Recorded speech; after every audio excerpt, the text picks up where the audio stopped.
नमस्कार, hot topic में आपका स्वागत है। मैं हूं अखिलेश शर्मा। और वक्फ संशोधन बिल पर लोकसभा में जोरदार चर्चा चल रही है। इस बिल के जरिए वक्फ बोर्ड की संपत्तियों को कानूनी दायरे में लाए जाने का प्रस्ताव है। केंद्र की सरकार में शामिल टीडीपी और जेडीयू का समर्थन मिलने से लोकसभा में इस बिल के पास होने का रास्ता साफ हो गया है। चर्चा के दौरान गृह मंत्री अमित शाह ने कहा कि इस बिल को लेकर कई भ्रांतियां फैलाई गई हैं। वहीं विपक्ष इस बिल को मुसलमानों और संविधान के खिलाफ बताते हुए विरोध कर रहा है। कांग्रेस के सांसद गौरव गोगोई ने कहा कि आज उनकी नजरें एक समुदाय की जमीन पर हैं, कल किसी और पर होगी। वहीं अखिलेश यादव ने कहा कि सरकार अपनी नाकामियों से ध्यान हटाने के लिए ये बिल लेकर आई है।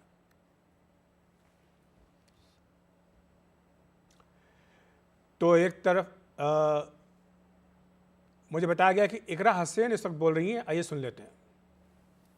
हमारे नाम पर बनाकर एक नैरेटिव मीडिया में चलाना चाहते हैं, तो ये बिल मुसलमान की भलाई का नहीं, उनकी पहचान को मिटाने का है। सर, अंत में मैं बस यही कहना चाहती हूँ कि कागजों की कैद में बस नाम रह जाएंगे, वो जो हमारे थे सिर्फ दावे में रह जाएंगे। इस बिल के द्वारा मीठी ईद के जायके को कड़वा करना, यही असली सौगाते मोदी था। बहुत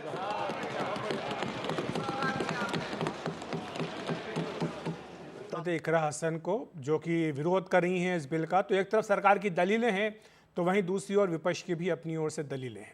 संसद में चल रही बहस आगे क्या रुख लेगी ये तो वक्त बताएगा, लेकिन इसी पर चर्चा के लिए दो खास मेहमान हमारे साथ मौजूद हैं। अल्पसंख्यक मामलों के पूर्व मंत्री मुख्तार अब्बास नकवी और समाजवादी पार्टी के सांसद जावेद अली। आप तो अल्पसंख्यक मामलों के मंत्री भी रहे हैं। ये एक ऐसा मामला है जो काफी लंबे समय से लंबित था और इसमें कई बार सुझाव आए थे, कई बार ये कहा गया था कि इस पर आगे बढ़ना चाहिए। खासतौर से जो शिकायतें मिलती थी वक्फ को लेकर के, उसके कामकाज को लेकर कहा जाता था कि पारदर्शिता आनी चाहिए। आपको लगता है कि यही सही समय था जब इस समय पर ये तमाम तरह की बातें कही जाती है कि ध्रुवीकरण किया जा रहा है और मुसलमानों के जो अधिकार है वो छीने जा रहे हैं, जो कि आज कांग्रेस के सांसदों की ओर से भाषण भी दिए गए लोकसभा में? अच्छा, एक मैं अखिलेश जी, देखिए पहली बात तो ये कि मैंने अभी कहा भी कि ये अमृतकाल चल रहा है और अमृतकाल में जो वर्तमान वक्फ सिस्टम है, विवादित वक्फ सिस्टम है, उस पर जो मंथन हो रहा है उससे अमृत ज़रूर निकलेगा। और ये जो संवैधानिक सुधार हो रहा है, इस पर कितना भी सांप्रदायिक वार कोई करे, लेकिन ये सुधार होके रहेगा। यही समय है और सही समय है। दूसरी चीज़ ये कि जो लोग जो है ये कह रहे हैं कि सारी ज़मीन छिन जाएगी, लुट जाएगी, तबाह हो जाएगी, मैं उनको स्पष्ट रूप से बताना चाहता हूँ। मैं ज्वाइंट पार्लियामेंट्री कमेटी वक्फ की जब पहले बनी थी अटल जी के समय में, उसका मैं चेयरमैन था। बाद में जो हमने रिपोर्ट दी, उस रिपोर्ट को जब कांग्रेस पार्टी की सरकार आई मनमोहन सिंह जी की, तो उसने एक किनारे करके एक नया उसका शगुफा कर दिया और उसी को दोहरा दिया जो कि अंग्रेज़ों के समय में Waqf validating act Jinnah and company ने बनाया था, जिसे मुस्लिम वक्फ एक्ट कहा गया या जो कहा गया, उसी को जो है कामा फुल स्टाफ हटा करके और कर दिया। मैंने पार्लियामेंट का, आप देखिएगा मेरा, आपको तो याद होगा पार्लियामेंट में मैंने इस पर बहुत एतराज़ किया था कि साहब जो ज्वाइंट पार्लियामेंट्री कमेटी सभी पॉलिटिकल पार्टीज़ की है और सालों जिसने काम किया है, महीनों नहीं किया, वर्षों काम किया और इतनी मेहनत करी है, उसके बाद आप जो है वो खोदा पहाड़ निकली चुईया, आप जो है वो उसी चीज़ को फिर से दोहराने की कोशिश कर रहे हैं। तो इसलिए मैं मानता हूं कि ये एक ज़रूरत है और यही वक्त की भी ज़रूरत है और वक्त की ज़रूरत है। दूसरी चीज़ ये कि जो लोग आज भी जो है वो कम्युनलिज्म के कुएं से कॉन्स्पिरेसी का काकरोच ढूंढ रहे हैं, उनको मैं बताना चाहता हूं, जो वक्त की ज़मीनें हैं, अधिकृत ज़मीनें, वो वक्त की ज़मीनें मुसलमानों की ही रहेगी, किसी और की नहीं होने वाली है। हाँ, जिस पे ये पूछा जा रहा है अवैध रूप से, अवैधानिक तरीके से, जी नहीं, पूछा यह जा रहा है कि जरूरत क्या थी इसको करने की? जब सब कुछ ठीक चल रहा है तो जरूरत क्या थी? कहाँ ठीक चल रहा है, किधर ठीक चल रहा था? आप जो है वो, आप वक्फ का जो पूरा सिस्टम हो गया था, वक्फ माफियाओं का हो गया था, एक पूरा माफिया कॉकस चल रहा था, जिस पर नज़र डाली वही हमारा, और उसका कोई ना हिसाब ना किताब, न खाता ना बही, जो वक्फ कहे वही सही, ये हो गया था। और नकवी जी, ये जो अलग अलग तबके हैं, जैसे कि शिया हैं, इनके साथ साथ और भी लोगों की बातचीत कही गई कि जो पसमानदा हैं, महिलाओं हैं, इनको नुमाइंदगी मिलनी चाहिए। क्या आपको लगता है कि जो संशोधन किए जा रहे हैं इससे सबको उनका हक मिल पाएगा, नुमाइंदगी मिल पाएगी? देखिए मैं अखिलेश जी कि मैं पहली बात बताऊं, इस पे एक सवाल बहुत कर रहे हैं लोग कि हिंदुओं को क्यों इसमें गैर मुस्लिमों को नुमाइंदगी रखा दी जा गया, रही ये है। सवाल उठ रहा है बार बार। हाँ हाँ हाँ, मैं बताऊं आज की तारीख में जो पूरा के पूरा वक्फ का है व्यवस्था है, उसका एक बहुत बड़ा स्टेक होल्डर हिंदू है। जिस वक्त जो है वो देश का बंटवारा हुआ, बंटवारे के बाद जो है वो लगभग 7 करोड़ के इर्द गिर्द जो है वो हिंदू वहाँ से यहाँ आए, और यहाँ से भी जो है वो लगभग 7-7.5 करोड़ मुसलमान जो है पाकिस्तान चले गए। तो जो यहाँ से पाकिस्तान गए मुसलमान, वहाँ पर जो हिंदू अपना प्रॉपर्टी, दुकान, मकान, ज़मीन जायदाद छोड़ के आए, वो तो आज उसके मालिक हो गए हैं। और जो वहाँ से आए, जिनको उस समय एडमिनिस्ट्रेशन ने वहाँ पर जो है वो जो यहाँ पे छोड़ के गए लोग उनकी जगहों पे ठहराया, वो आज भी उसके अवैध जो है वो कब्जेदार कहे जाते हैं। इनलीगल जो है वो ऑक्यूपेंट के तौर से उनको ट्रीट किया जाता है। ना वो मकान मालिक है, ना किराएदार है, बल्कि अवैध उसके जो है घुसपैठियों की तरह उनको ट्रीट किया जाता है। तो इसलिए ये समाधान होना चाहिए। जब पाकिस्तान में वो मालिक बन गए इनकी ज़मीनों पे, तो वो आज जो है वो रोते रहते हैं वो। और ये बहुत दिल्ली हो, हरियाणा हो, पंजाब हो, पूरे देश भर में ये समस्या, उत्तर प्रदेश हो, तमाम ये समस्या है। ठीक है, लेकिन तो इसलिए वक्फ के पूरे सिस्टम में एक बड़ा स्टेक होल्डर हिंदू समाज भी है। ठीक है नकवी जी, लेकिन सियासत की बात भी कर लेते हैं, क्योंकि चुनाव सिर पर है। बिहार के जेडीयू आपकी एक महत्वपूर्ण सहयोगी है, एलजेपी आपकी एक महत्वपूर्ण सहयोगी है। ठीक है कि वो दोनों ही पार्टियां समर्थन कर रही हैं, आज लोकसभा में हमने भाषण भी उनका सुना, लेकिन क्या आप लोगों के मन में ये आशंका नहीं कि इसका नुकसान भी उठाना पड़ सकता है? क्योंकि आरजेडी तो पूरी कोशिश कर रही है ये बताने के लिए कि मुसलमानों के साथ अन्याय हो रहा है। देखिए पहली बात ये कि जो लोग, जिनको जो है वो कोशिश उनकी ये नहीं रहती कभी भी, वो उनकी ये कोशिश होती है कि कैसे जो है वो किसी भी सुधार के मामले में, आपको याद होगा कि जिस वक्त सीए का मामला हुआ, तो उस वक्त जो है वो क्या हुआ था, पूरे देश में एक हंगामा हुआ कि मुसलमानों की नागरिकता खत्म कर दी जाएगी, और हाहाकार मच गया। सीए भी आ गया, सब कुछ लागू भी हो गया, अमेंडमेंट उसका, किस मुसलमान की नागरिकता खत्म हो गई। ठीक वैसे ही किया जा रहा है, कहा जा रहा है कि ये जो अमेंडमेंट होते ही जो है सारी वक्फ की प्रॉपर्टी जो है वो सरकार कब्जे में कर ले रही है। भाई सरकार के पास प्रॉपर्टीज की कमी है क्या?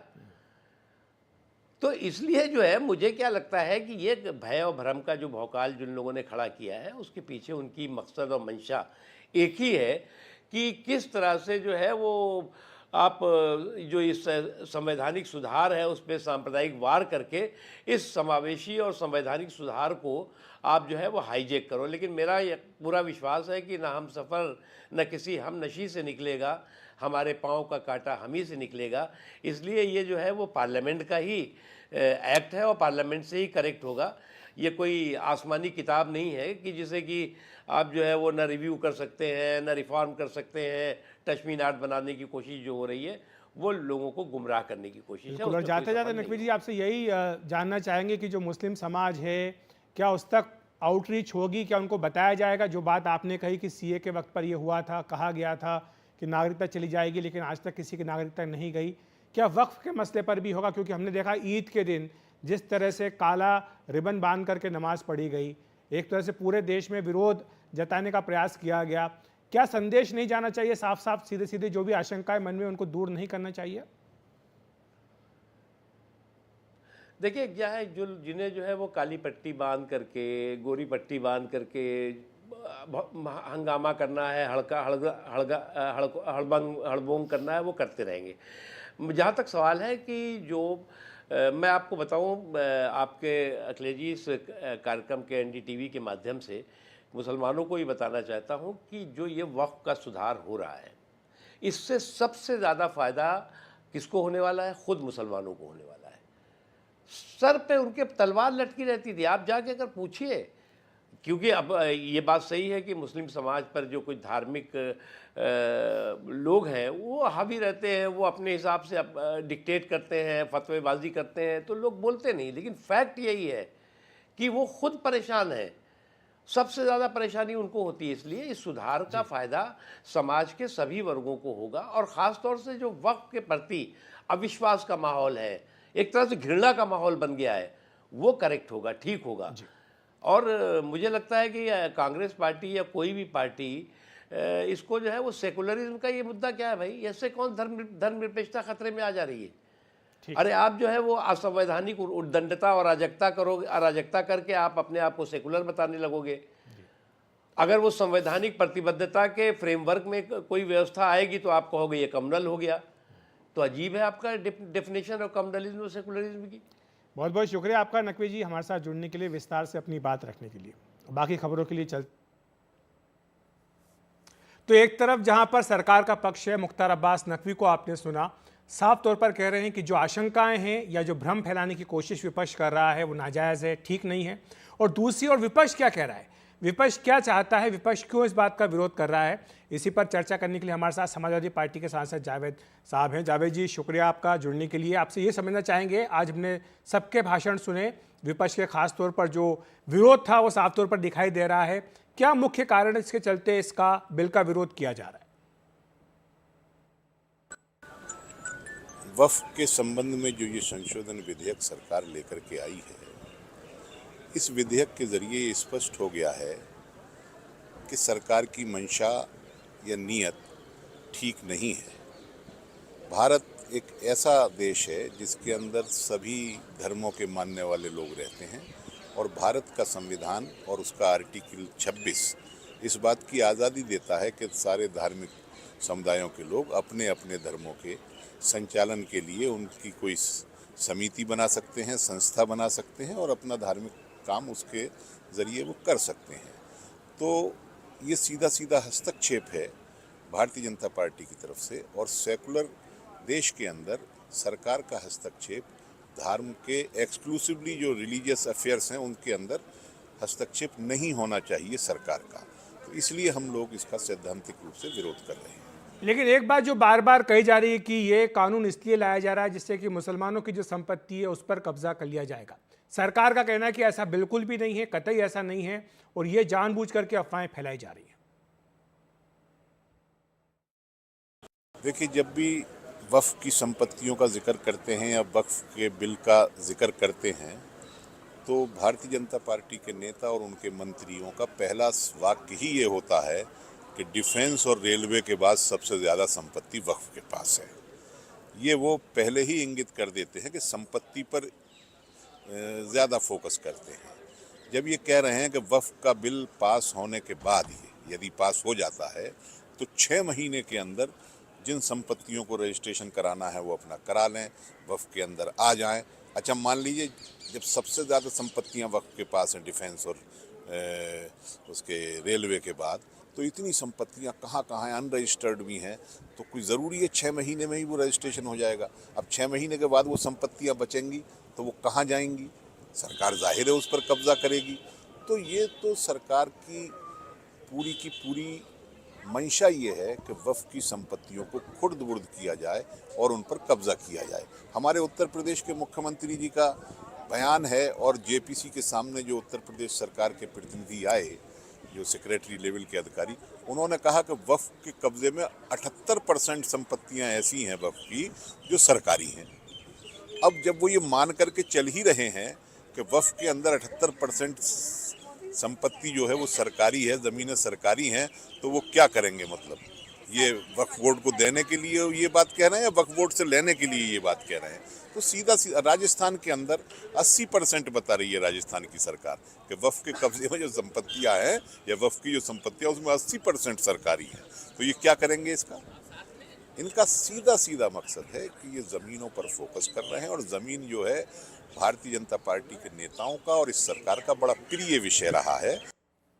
लेकिन जावेद जी, ऐसा तो है नहीं कि सब कुछ ठीक चल रहा हो। वक्फ बोर्ड को लेकर के भी तमाम तरह की शिकायतें आती हैं, वक्फ संपत्तियों पर अतिक्रमण की बात आती है, भ्रष्टाचार के आरोप भी लगते हैं। क्या आपको लगता नहीं कि ये समय आ गया है कि पारदर्शिता हो वक्फ के कामकाज में?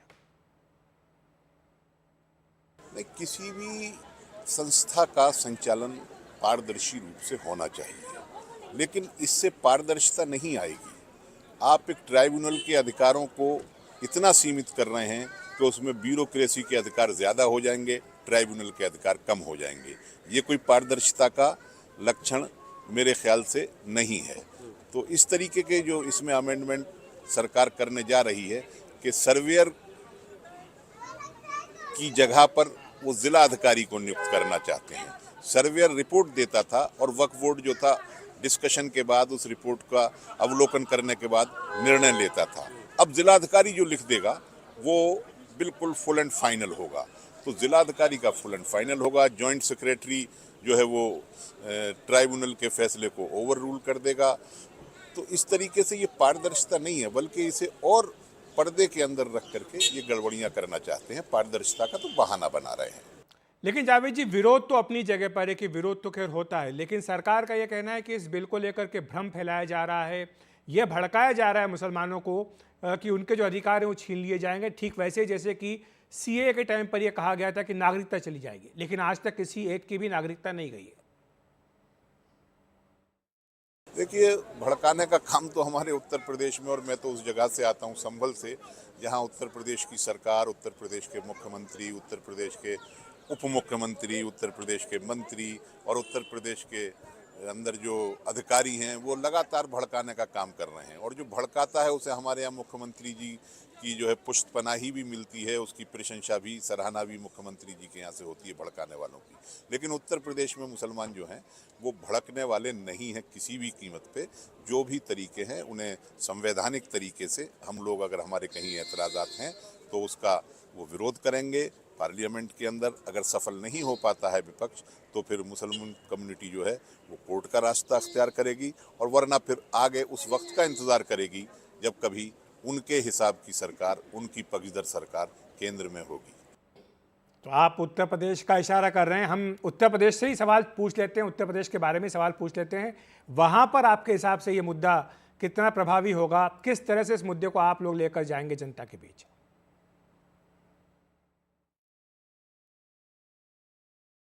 नहीं, उत्तर प्रदेश में भी या क्या कहीं भी, बहरहाल एक बड़े समुदाय को, देश के जो उसके अधिकार हैं उनसे एक वंचित करने का ये प्रयास है।